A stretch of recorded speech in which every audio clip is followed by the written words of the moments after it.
Hey peeps, we are back. We are talking Love During Lockup, Season 1, Episode 8, and this is the season finale. Hey, before we get into the video, please do me the honors of subscribing to my channel, hitting the notification bell so you can always be notified when I post new content, hitting the thumbs up because that does wonders for my channel, and share. Thanks. Ty and Hottie. So we pick up right where we left off. Ty is meeting with Boston, and I just want to remind you that Boston is 27 years old and Ty is 37. They are out here in public, screaming and hollering, throwing water on each other. Ty jumps up on a table to try to fight this woman. Then Boston runs off because clearly she doesn't want a windmill today.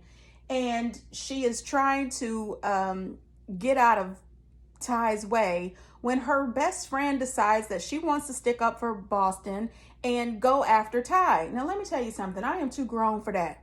Now, if my best friend is into some kind of altercation with multiple people, of course I'm going to jump in and help my girl out. But if you are out here, a grown woman at 37 and wants to fight somebody over a man who is in prison, no ma'am, no ma'am. I am not about to back you up on this foolishness. Luckily, both of the ladies went on about their business. Next thing you know, Hottie calls her and he is trying to give her the whole, please, baby, please. You don't understand. I love you. Don't let this woman, don't let Boston ruin our relationship. I mean, I am disgusted. Ty then says something about she's a puppet master and she's not going to let anybody play her. No, ma'am. You are not a puppet master. You're a clown. And you have totally been played. You and Boston. I'm just sorry. As a grown woman, I am not about to fight over a man. I don't care if this man was my husband who lived in my home and paid the mortgage. I'm not going to fight for you because if you are for me, this situation should not happen. So I don't understand fighting for a man who has not contributed to your life. You are fighting for a guy who is in prison who you have told us you have given $15,000 to. I do not get it.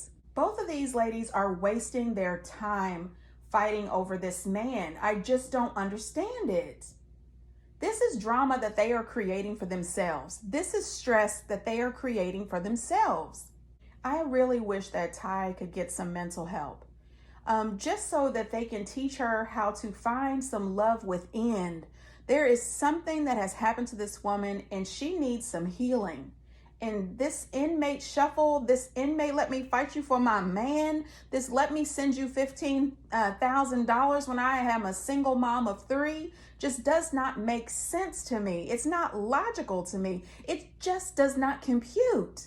She also makes some kind of comment when she's talking to Hottie on the phone, something about Boston clearly is in a relationship with you, or she wouldn't risk her life to come down here and fight with me again. Honey, listen, nobody ever lost their life from a few little windmills and punches that did not land.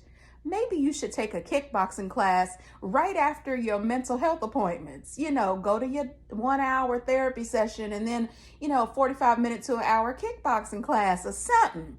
Girl, stop this. And then swinging by the holding facility for prisoners to flash.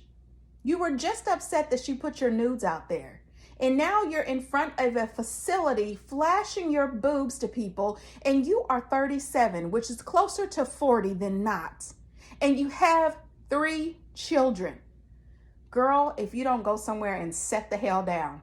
I'm serious. If this girl was my friend, there is no way that I could have dealings with her. You are acting out. You are hurt. You need some healing.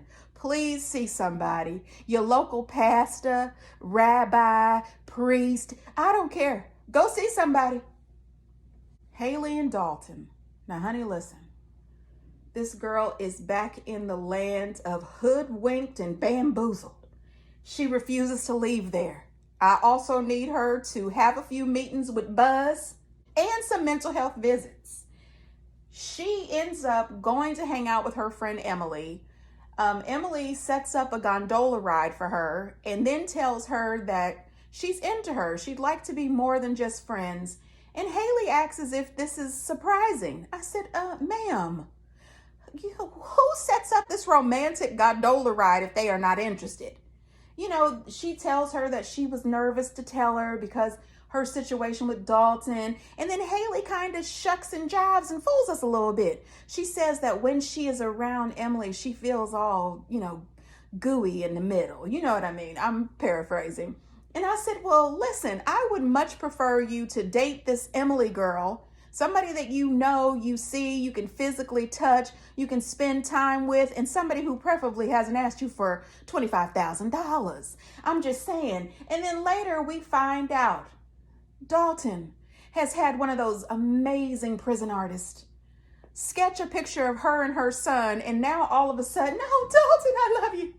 Oh my God. I mean, seriously?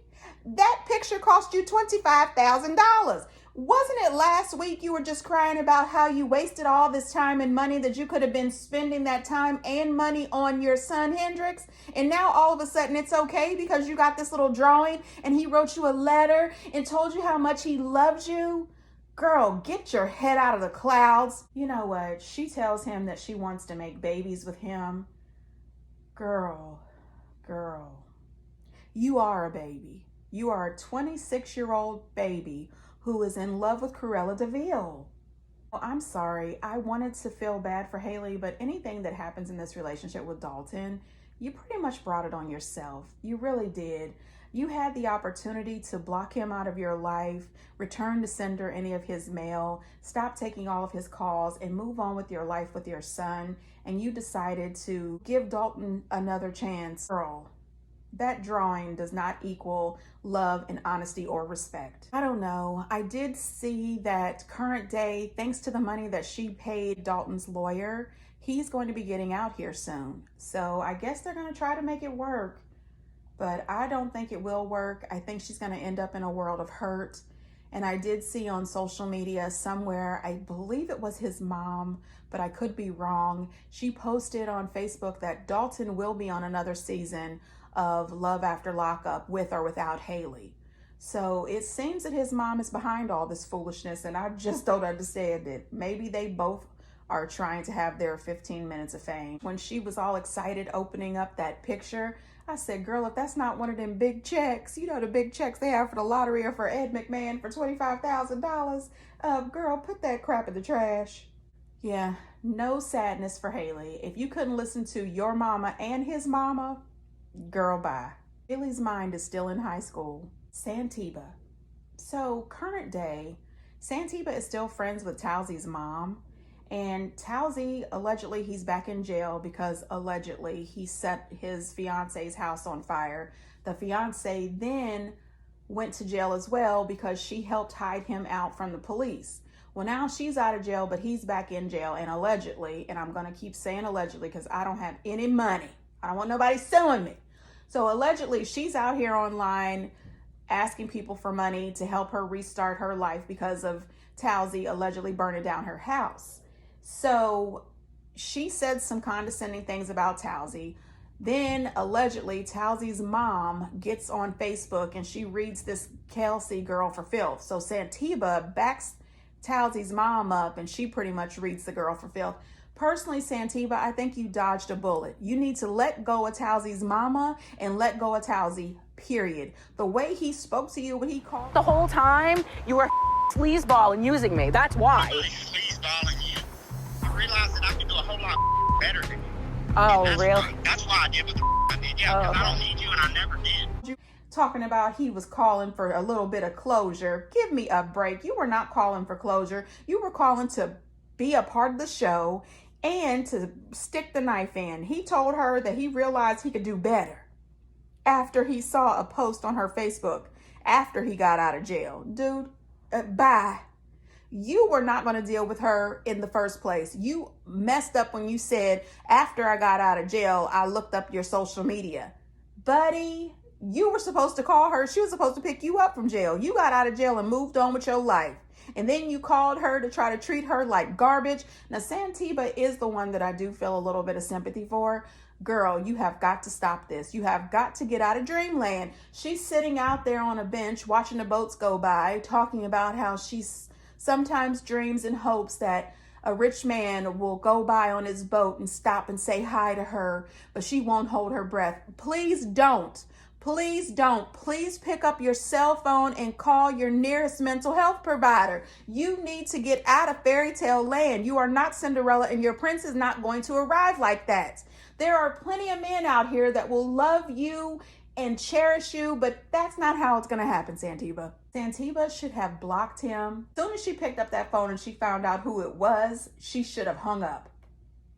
Well, after a few FUs, and then hung up. Listen, after we found out that Towsie's back in jail and how he allegedly burnt down his fiance's house, Santiba should be somewhere dancing a jig, happy that that wasn't her house that was burnt to the ground. He was really just very disrespectful to her on that phone call, calling her out of her name and saying he didn't want her money, but you weren't calling her out of her name when she was putting money on your books and sending you gifts while you were in jail. You know, we find out at the end of the episode that she now has a new boyfriend that is also an inmate. Ma'am, seek some help. Let go of the inmates. Oh my gosh, let go of the inmates, ma'am. Indy and Harry. So Indy is at a coffee shop, sitting outside, talking to her spiritual advisor, her psychic advisor. And you know what? This woman deserves Hustler of the Year. She hustles Indy.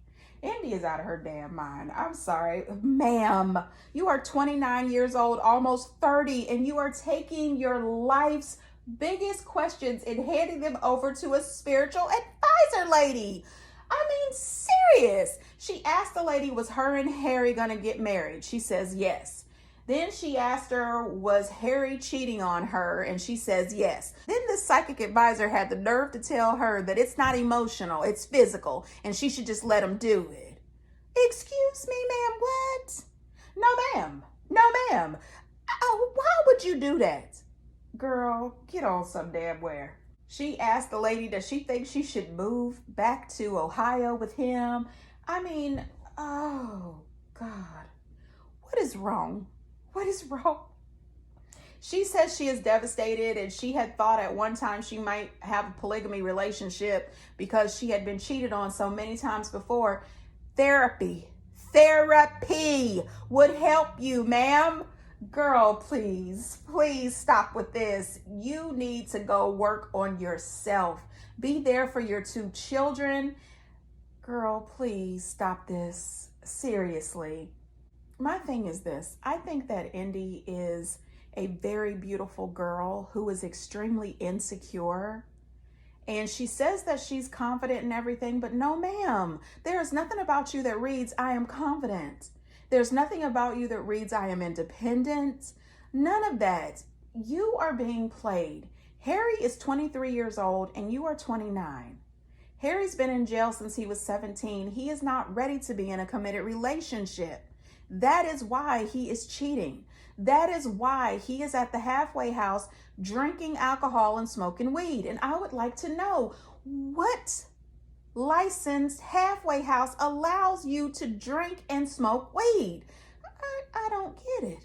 And then on top of all of that, she finds evidence in her phone because remember, she bought him a phone. Their phones are on the same plan. She logs into his iCloud and finds nude pictures of FaceTimes with him and other women and a whole bunch of other girls. So when he's got these passes and he's leaving, he's spending time with other women.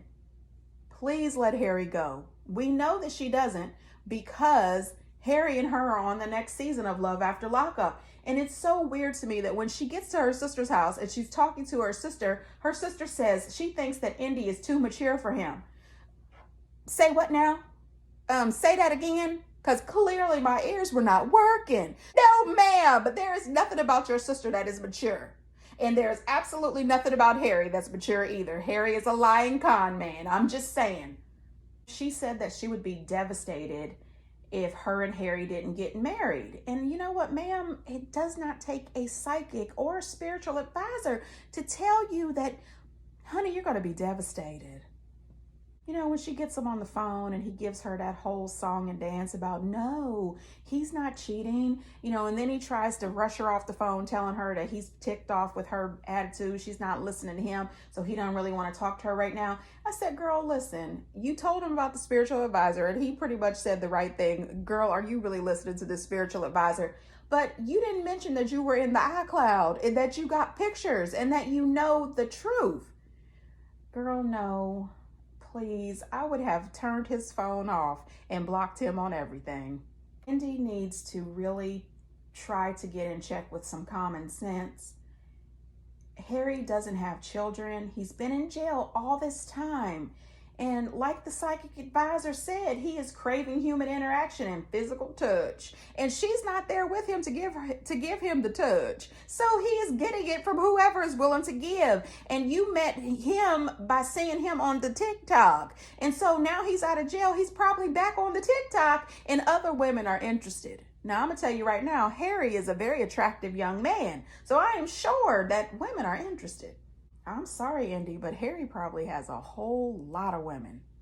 Anyway, girl, good luck. Max. So listen, I'm so glad this is the last episode. I don't ever want to see Max again in this stupid made-up storyline. He is sitting here talking about Tara must have ghosted him. Tara didn't have anything to do with you, boy. I mean, let it go. Now he's pretending that him and Alessa is going to try to have a relationship. They're going to see if they can work something out between the two of them. But now he's talking to this lady named Elizabeth who's in jail, and she must have killed somebody because she told him that she won't be out until 2032. I said, 2032? 2032? Girl, get the hell out of here. I mean, seriously. Buddy, I don't ever want to see him ever again. Boy, you better go on somewhere. Gabby and Chris. So Gabby and Chris's sister Essence, they are back at the jail waiting for Chris to get out. When Chris's mama gives them a call after they have already been sitting there for almost 2 hours to let them know that no, Chris is not getting out. He is absolutely not getting out. The U.S. Marshals have already swooped him up. He has got to do his fed time. She gets an attitude. She is upset. Their wedding is going to have to be pushed back. They're going to have to wait. I don't want to film anymore. I don't want to film anymore. Girl, we already knew you were a big brat. Girl, go on somewhere. This is another couple that I don't ever want to see again. Please don't ever let them show up on Life After Lockup. None of that. Well, I do have to say that this season was not bad at all. Actually, I enjoyed it. I really did. I also enjoyed that it was only 8 episodes. I think that Ty, Indy, and Haley, they all need to wake the hell up, get their heads out of the gullible clouds, stop being bamboozled, and seek some mental health. Gabby and Max, I don't ever want to see y'all again. Please do not show up on any of our shows ever again. Anyway, peeps, get down in the comments and let me know what you think. And until next time, bye.